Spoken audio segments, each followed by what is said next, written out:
Watch the traffic lights.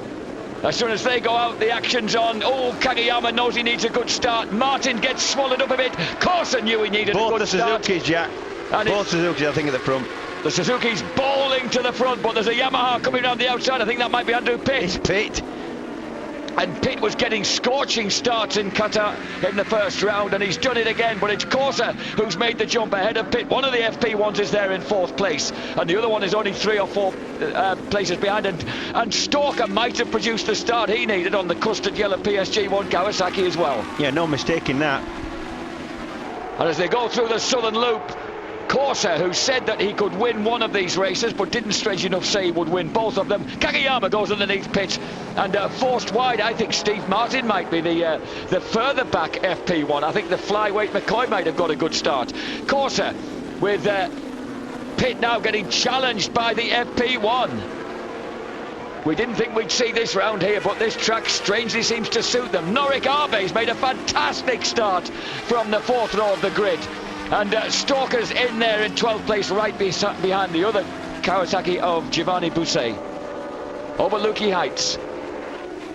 The sun blazing for us now. That stiff wind, and it really is strong, has blown away the clouds, and it's now a beautiful day here in Victoria State. But it's already an Alstara Corona Suzuki 1-2. The question now being, can Kageyama live with his, shall we call him team leader? I don't know. Noah Kirkner ahead of Laconi, 10th place for Vermeulen. He said he needed a start because he had the speed to go with the rest of them if he needed, if he could get the start to be with them. Well, he hasn't quite. And this wind's going to be helping him out of the last turn and down the start and finish. Sometimes it's right against you, now it's actually helping him. Where it's going to affect him is probably into here, into the southern loop, because it'll be coming straight under him as he turns for the last part of the southern loop of around just about there. He'll be getting under the front of the bikes. And at the moment, Corsa lead, Kageyama, Pitt. I think Haga might have made an astonishing start as well. He has it in 4th place. Where did he produce that from? Well, that would prove that it really is all down to the racing and nothing to do with qualifying. So Noriyuki Hama making a blazing start ahead of McCoy. It is McCoy who's the leading FP1. A race winner here in the 2nd race last year, of course, following the misfortune of his now teammate, Steve Martin. The Yamaha R1s are proving to be pretty well-sorted bikes early on this year, but nothing quite as well-sorted as these Suzukis. One of the things that that Foggy's team, they said the FP1, where they were struggling was not so much on top speed here, because that matters how much. That's dependent on how you get out of the last corner, which they were really good out of the last corner, which meant they didn't suffer much for top end. What they did suffer with was the grunt out the corners, and they said from the start that's going to be critical, and it looks like they have suffered a little bit, not having the grunt to pull away from the start. But McCoy nonetheless is right there, sandwiched between the two Yamahas. So he's right in the filling there with Abe behind him and Haga just in front of him. Nori Haga 41 and behind him the FP1 and then Norik Abe. There they come. And absolutely holding its own down the straight. In fact going past Pitt down the straight.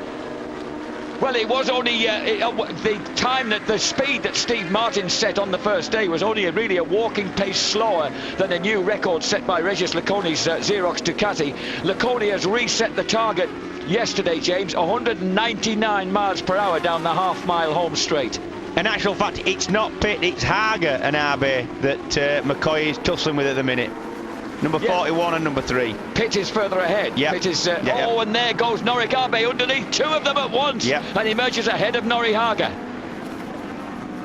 And this is Abe, the same as in Qatar, racing better than he qualified and looking really aggressive in the race, and he's looking good.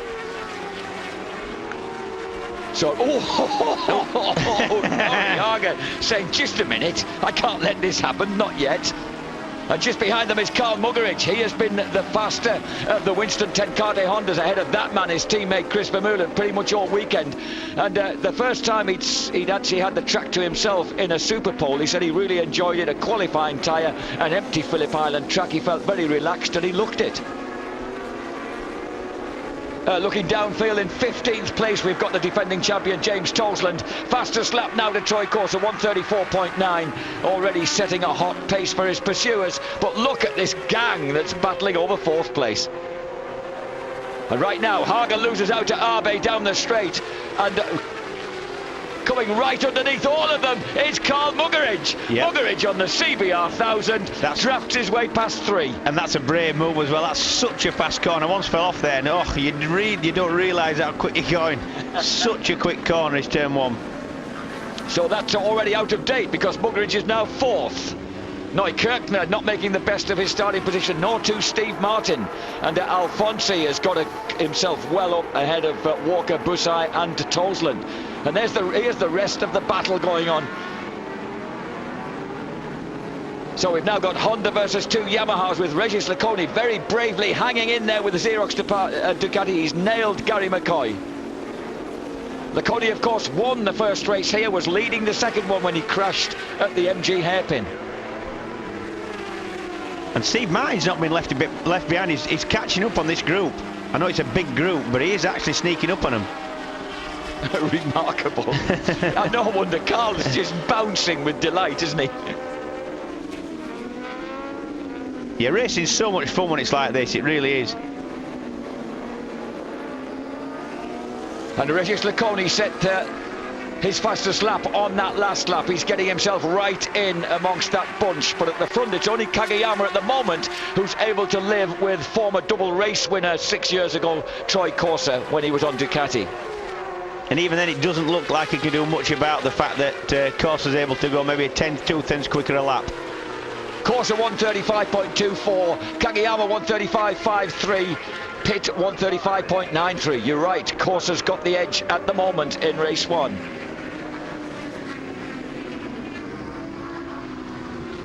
.308 kilometres per hour for Troy Corser on that lap down the half-mile home straight. And that is purely the speed he's coming out of the last corner because he's getting no help from anybody else. He's parting his own air.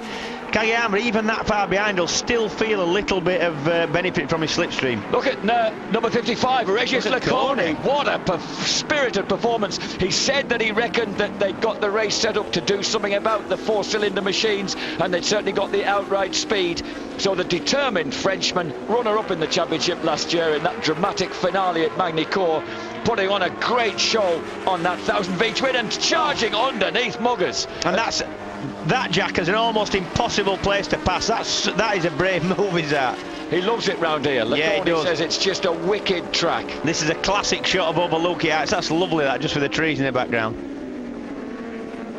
So once again, it's the Yamahas packing in behind Carl Muggeridge, but now also his teammate Chris Vermeulen is there.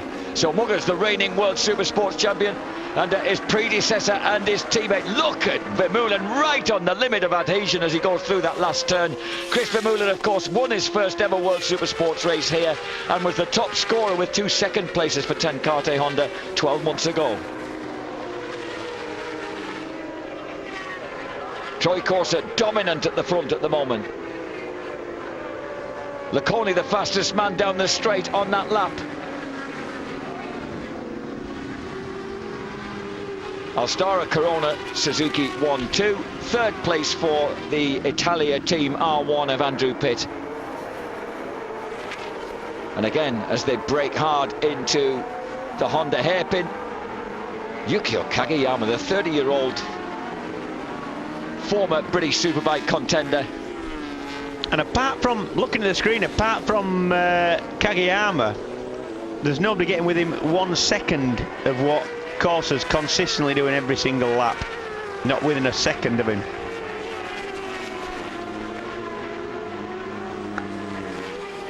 So Andrew Pitt not able to match the Suzukis. Incidentally, they spent Francis Bader was telling me they spent a couple of weeks in Japan working with the factory directly on those Suzukis before they ever got into testing and stuff in Europe, which no wonder they're so well sorted. That's it. They came to Europe fully tested. Well, we say Europe. They came to Qatar fully. They did more testing than everybody else.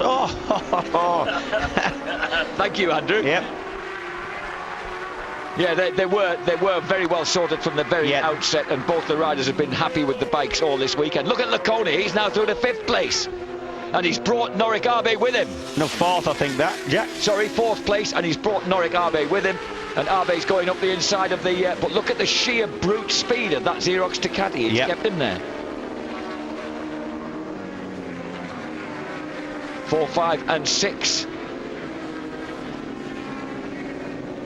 And after his brave move of a couple of laps ago, Carl Muggeridge has dropped a bit of time. He's back to beyond the place he started from. There only looks to be one FP1 out there. I only saw one flash of the turquoise. One's gone for sure.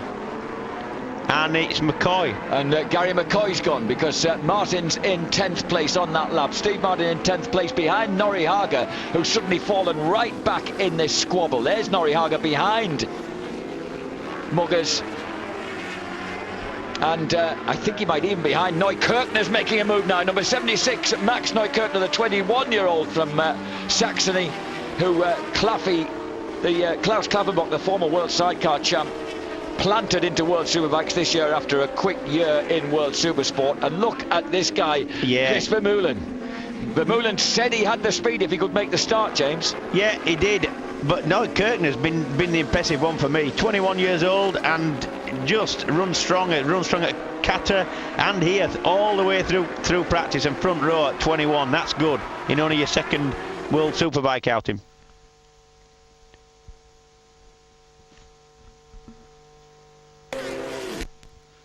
And here are some of the spectators, and you can see even with a static, you can see that the wind is blowing at them. We're back now, I'm glad to say, after that. Oh, Gaza McCoy looking so dejected, winner of the second race here last year, and he is out with the Foggy Patronus. That's a shame after the weekend they've had. Now, Carl was saying his only concern would be that luck would turn around and bite them on race day. Yeah.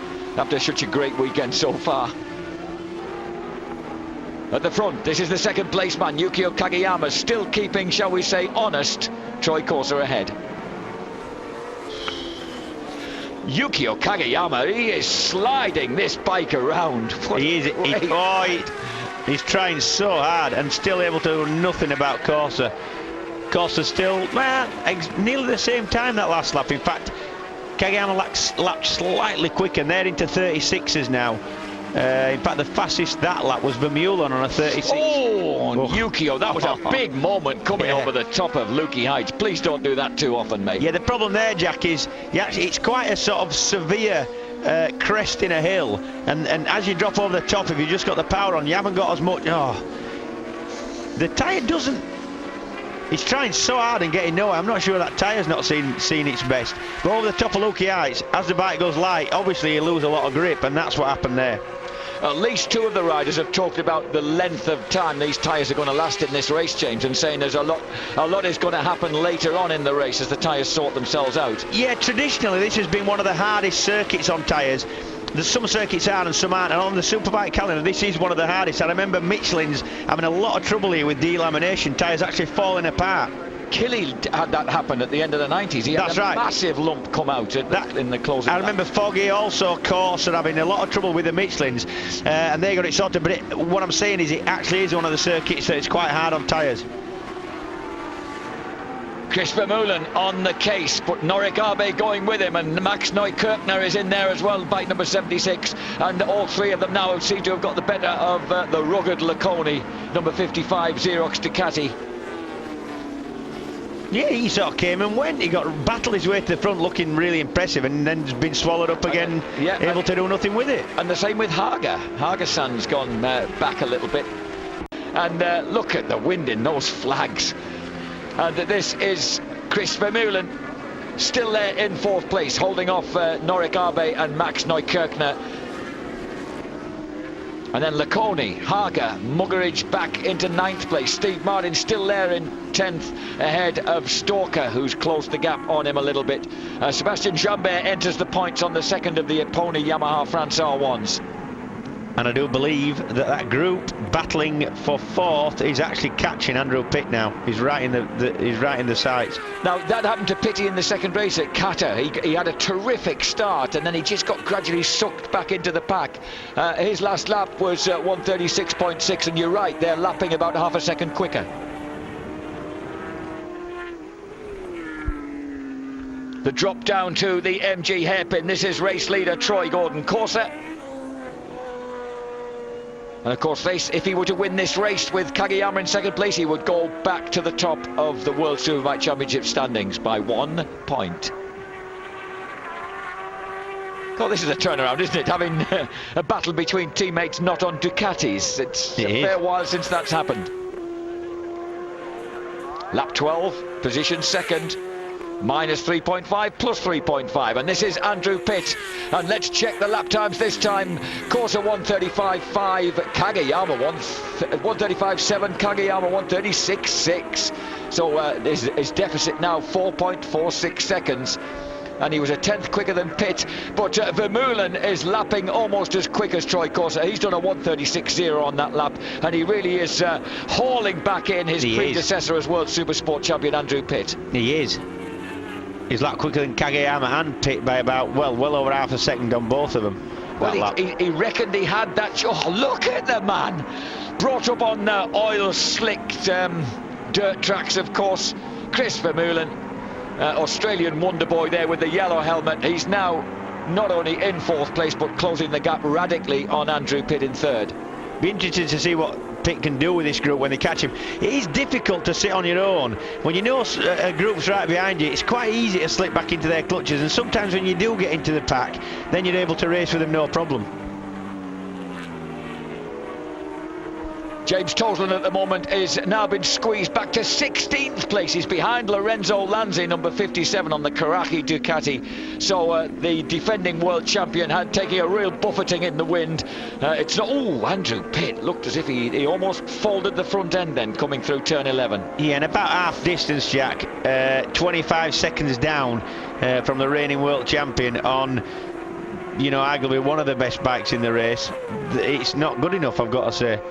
You know, whether he's got problems or not, it's yeah, this ain't going to win him his world, you know, keep him his world championship. It's certainly not looking that way. Certainly not the way that these two Suzuki guys are performing at the moment. This is Kageyama. Made that astonishing comeback from serious injury that sustained at Cadwell Park in 2003. Came back to Cadwell Park and won there in 2004 in one of the most emotional days in British Superbikes. Yeah, his commitment's not in question at all. The guy is one of the most committed, hardest and most likeable people you will meet in the paddock. Current leader Troy Corsa, riding as if on wheels, looking very, very comfortable. He said there, coming out of Siberia, was at the moment that he felt cost him a good Superpole lap. He said it just didn't hook up as he expected. He'd already been a little bit cautious through the first two turns, and that meant in the end he was 0.2 of a second off pole position. He's hooking up now, Jack. It certainly is hooking up now. And he's been tramping from the front. He absolutely got the start he needed from the front row, and you can hear the crowd cheering him on. Troy Corsa, of course, one of the guys that Australians have really dominated here, James. They've scored 16 victories altogether. 7 of them have shared 16 victories here. So 16 out of 25 races, I think, before today. That's impressive. Yeah, but what you did used to get is a lot of Aussies winning that didn't necessarily do the full championship, like McGee, like Goddard, before he did anything before he was a regular runner. You got a lot of one-off winners in Australia. And already Andrew Pitt has been demoted by both number 77 Chris Vermeulen and number 3 Norik Arbe. So Norik Arbe, the 29-year-old who was Valentino Rossi's teammate last year, former MotoGP and 500 Grand Prix winner, and a very much the Japanese factories tend to be very loyal with some of these, especially Japanese riders when they pick them up young, don't they? And yeah, some of them GP, it's a job for life, isn't it? Yeah, and they've stuck by him, and they decided, look, we'd like you to go to World Superbike, see if you can win that, because this is, after all, Yamaha's 50th anniversary year, and they want to win lots. That's true, yeah. Actually, I don't think they are good. They may not win the US Supercross Championship, which at the moment is being led by Ricky Carmichael for Suzuki. And certainly, talking of Suzuki, Alstara Corona Suzuki's are making themselves into possible favourites for this championship as well this year. Yeah, I mean, a start to a championship like this is just what you need to set you up and take the pressure off yourself. Oh, that's Hager out. And Nori Hager's parked up, a dismayed-looking Nori Hager has parked up, and he's that parked was up on the track side of the pit wall. That would seem not such a good place to park your bike to me, but it might indicate why he'd slipped back through the field. There may have been some problem that was just beginning to encroach and he could do nothing about. he was sat there sweating like a racehorse, what lad, wasn't he? Well, it is warm despite this strong wind. Incidentally, Stoker's having a great ride. He's closing in on Muggeridge. They're in 9th and 10th places behind the FP1 of Steve Martin, who's in 8th place behind Regis Laconi. At the moment, Corsa has a 5.3 second lead over Kageyama, who is in turn exactly 5 seconds ahead of this man, Chris Vermeulen. And Vermeulen has half a second now on Norik Abe. Andrew Pitt 5th, 6th Neukirchner, 7th Laconi, 8th place, 5 seconds behind Laconi is Steve Martin, who's got 0.8 of a second advantage over Muggers, who in turn now is only 0.4 of a second ahead of Chris Walker on the PSG1 ZX10.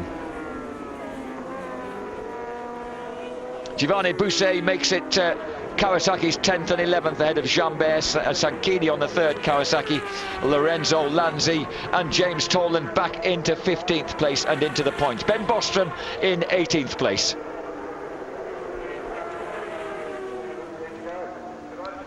As Norrie's Yamaha is rescued. Or was that stolen? I didn't recognise the person wheeling it away. Stolen from right under the eyes of the Yamaha Italian. We just turned us back for a second. And it were gone. And this battle, this interesting, fascinating duel for 3rd place isn't going to go down easily. Norik Abe showing tremendous fight and is now coming back onto the rear wheel. And look at the tyres smoking going through turn 11 into that fabulous turn 12. There is Vermeulen, but Norik Abe, that's less than half a second now. He's coming right back towards the Tenkate Honda as they zap across the line in front of us now. Muggers and Walker across the line almost together on that lap. In fact, Chris had actually had a faster lap time by a whisker and is edging his way in all the time. Great ride. Regis Laconi clinging onto the back of this group, but so far not able to make a move. He's got Pitt and Neukirchner ahead of him. Troy Corser over Lukey Heights. He says he loves the challenge of this place because it feels so good when you get a lap right. Well, he's getting a fair few of them right at the moment. He's actually one of them places where you can tell coming out of that last corner. There's just certain things that just let you know that you've got a good lap or a bad lap. Some circuits you think you've done a cracking lap, you look down at your dashboard and it's not so good. Other circuits like Donington, sometimes you can cruise around Donington and think what you think's quite a steady pace and a safe pace, and it's a quick lap sometimes. This is different. You actually know pretty much within a couple of tenths what your lap time is going to be just from how it feels. And the gruesome news from a British point of view and FP1 perspective is that the second Foggy Petronas has gone out. Steve Martin's just pulled in 14 laps complete and he's out of the race after a really terrific ride. That's elevated Muggeridge to 8th place, Stalker to 9th, Busset to 10th, and even, I was going to say James Toland to 15th, but in fact he's been passed by Ivan Clemente on the second Bertocchi Kawasaki, so he remains in 15th place. Ben Bostrom 16th, Andrew Stroud 17th, and Pryor on his R1 in 18th place. Yeah, I mean, Foggy was saying just this morning that he thought something might go wrong because nothing had gone wrong and they'd been going that well in practice that they'd had absolutely nothing go wrong, and he just had a feeling that if they were going to get bad luck, it were going to be in the race because they haven't had any through practice, so it would appear that's what's happened. Devastating for them because you've never seen a team so pleased when both lads qualified really well, especially Steve Martin yesterday. Chris Vermeulen, look at the way he's getting his head down round here, and Koikner is beginning to wear a hole into the advantage of Norik Abe ahead of him. He is. This lad's just getting quicker and quicker, Neukirchner. He's just a quiet boy, isn't he? It's just extraordinary how much he's just stepped in and gone like this. It's really impressing people. Grinning his way around the paddock. Yeah. He's a big grinner. We like grinners. We do, yes we do. And here's another of them, Yukio Kageyama. Great. It's terrific original use of the English language as well. Now I've actually stolen that. There's a guy, one of the top British super sport runners, Huddersfield lad actually, Tommy Sykes, he's called Grinner. That's his name because he just never stops grinning. You just, no matter what's happened, crash, good lap time, bad lap time, grin. That's him, the Grinner. Interesting, you know, when Troy Corser and Yukio Kageyama shared those race wins at the opening round, that was the first time that Alstara Corona Suzuki had been on the top step of the podium since Frankie Kelly at Donington Park in 2001. Long time. 4 years, almost 4 years previously. And it was also the first time that Troy Corser had won a race for 4 years. And here comes Neukirchner. He's got the better of Norik Abe. All the experience in the world isn't going to help, because whatever they're doing with that Claffey Honda, they're doing a few things right with it. They are, James, because they're matching these Tenkate boys. They are, absolutely, and we know how well the Tenkate team can put a Honda together. Howling over the top of Lukey Heights. Incidentally, Ronald Tenkate, the team manager, is also a very handy fisherman. Just thought you'd like to know. He and what kind of fishing, Jack? Fishing for big fish. They've enjoyed doing it while they're here, because he and Katsuaki Fujiwara do a lot of fishing together back in the Netherlands. What, the big numbers where you've got to strap yourself to the seat on the on the back of the boat there? Game fishing they call it, do they not? No, I think they just use normal. I mean, the cat's bought a fishing rod for his 2-year-old son, but he says he thinks he's done it a bit too soon because the kid's going down hitting people with it rather than fishing with it. He'll have somebody's eye out with it. Troy Corser, incidentally, last lap 136.3, Kageyama 136.6, Vermeulen 136.4, and 136.0 for Neukirchner. Neukirchner, fastest man on the track at the moment, is the man on the move. Yeah, and you can almost feel his confidence growing with every passing lap. At 21 years old, you're learning this job the whole time, and he just seems to be getting quicker with every lap. And this, I think, is Giovanni Bousset, and he's just losing out to Jambert. Oh, only briefly, because the World Endurance Champion overcooks it, and Giovanni Bousset comes back around him. Now, this is where Giovanni had a huge high side here. Last time, coming out of Siberia, last time he was racing for Kawasaki Batoki, but this time, thankfully, he gets through safely. And here's Stalker. Stalker, no, on the charge. No, sorry, it's Sanchini. I do beg your pardon. It's Sanchini and Lanzi together. They are lying in 12th and 13th place, just ahead of Clementi, and Tosland somewhere behind them. So we're not getting it. It's a good job. That kid's a brilliant jazz pianist. He might need to take it up again full time in the foreseeable future, because right now the current leader, Troy Corser, looks as if he's running away with it.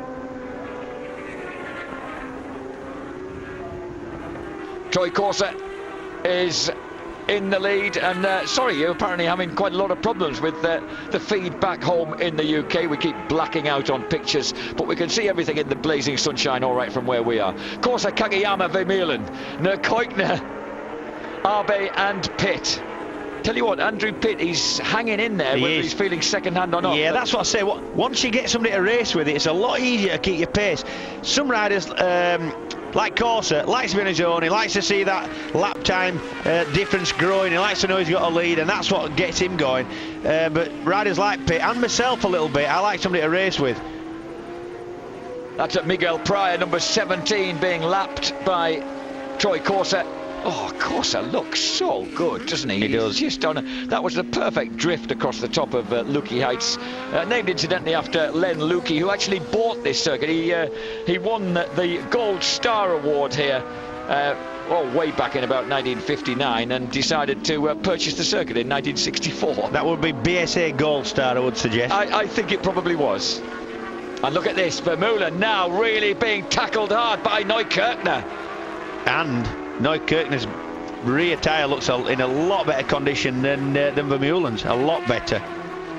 Whether he's gone for a harder tyre or just give it an easier time.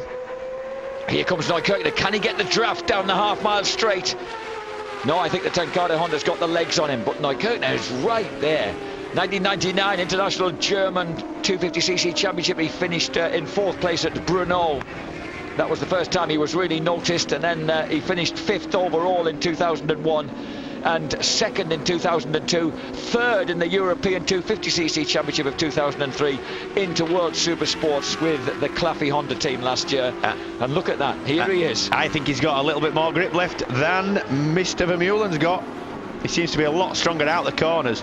Behind them, Abe, Pitt, Laconi, Muggeridge still holding on by about 0.3 of a second ahead of Chris Walker, 9th. Giovanni Bousset still in 10th place by 0.2 from Sebastian Jambert in their particular battle. Duels all the way down the circuit here, and rather tragically, the former number 52, James Tolson, is exactly 52 seconds behind the leader at the moment in 15th. But all eyes right now focused on Chris Vermeulen. At the moment we've got Aussies first and third. So what is it, a 20-year-old Aussie and a 21-year-old German there? 22-year-old Aussie. Oh, is he 22 now? He is. The US go past for us all. Apparently. Into Mick Doohan's turn 1 after hammering down the Gardner Straight. Wayne Gardner, of course, the first man, the winner of the first ever Australian Motorcycling Grand Prix to be held here at Phillip Island. Yeah, Gardner had some storming rides round here on 500s. He won one with his fairing What? Wait. Where was Max Lecointre going? Tickets, please. Should he be allowed back? Oh, Vermeulen is riding it to the ragged edge. Now Kirkner looks around the outside. That's not going to work. But what about tucking under as he comes through? He's just got more. He just looks to me to have more mid-corner and exit grip to me. That's his team. That's Neukirchner's. Oh, it's going around the outside again. And incidentally, Abe and Pitt, I think Andrew sneaking Pitt up on him. Well, the thing is that Pitt has kind of wakened up, and he was ahead of Noric Abe as they went across the line, and he's got away from him now. In fact, I think Neukirchner now is fairly frustrated and needs to be. He feels that he needs to be getting past Vermeulen before much longer. He feels he's been held up, I think. He's trying everything to get past. Chris is a cagey character, isn't he? He's such a mature head on young shoulders. He's using terrific lines here that are blocking any way that Max might have of getting past him. Oh, he's managed that so far. Look at Pitty burning that rear rubber. And look at the frustration there. You can see the frustration boiling up in the Claffey camp. And what was that? Was that Papa Smurf I saw in the... I thought for a moment it might have been. Yeah. Well, yes, Killy insisted on him going with him, didn't he? And of course, Frankie, sadly, having bust his left collarbone for the 3rd time in his career, is not here in the race. But at the moment, the Alstara Corona Suzuki's in there. Oh, and there's a collision there. Yep. Neukirchner tries to force him way underneath. Vermeulen won't let him through. He wouldn't. Oh, and what a tiger of the track Chris Vermeulen is. He's such a canny lad when he's not on the track, but look at the way he's forcing Neukirchner back. When that first happened, Jack, I don't think Vermeulen actually knew that it was there. I think he did the second time when he just chopped his nose off, but the first time when they touched, I really don't think they thought it was there. This is a gripping duel between two of the young guns of World Superbike, side by side. And speaking of Neukirchner, for such a quiet kid, he's got it on the track, hasn't he? Speaking of grip, this is Neukirchner has definitely got more grip than Vermeulen. That's why he's able to do what he's doing. And Vermeulen needs every shred of experience of his many laps round Phillip Island to hold on to this one. The final lap, we know that Troy Corser and Yukio Kageyama are going to go 1-2 for Alstara Corona Suzuki, but who's going to finish 3rd? Over the top of Luki Hikes and the man with the grandstand view of all this is Andrew Pitt on the Yamaha Italian R1. But look at these CBR 1000 Hondas. Who's going to take it as Troy Corser wheelies across the line to a billowing cheer from the fans, into a billowing wind. Behind him, Yukio Kageyama, and behind them, at the moment, the advantage is still in the hands of the amazing Chris Vermeulen. He hangs on, he takes 3rd place ahead of Max Neukirchner, but I think they're pretty happy anyway. Neukirchner is 4th, 5th place is Andrew Pitt, 6th is Noric Abe, 15.1 seconds behind this man, the race winner Troy Corser. And there's still some other things to be sorted at the moment. Across the line goes Regis Laconi. He finishes 7th for Xerox Ducati. I don't know how happy they'll be with that. And Muggers hangs on to that 8th place ahead of Stalker by less than 0.2 of a second as they howl across the line. 10th Bousset, 11th Jambert, 12th Lanzi, 13th Sanchini, 14th Clementi. And we're even waiting at the moment for the defending world champion.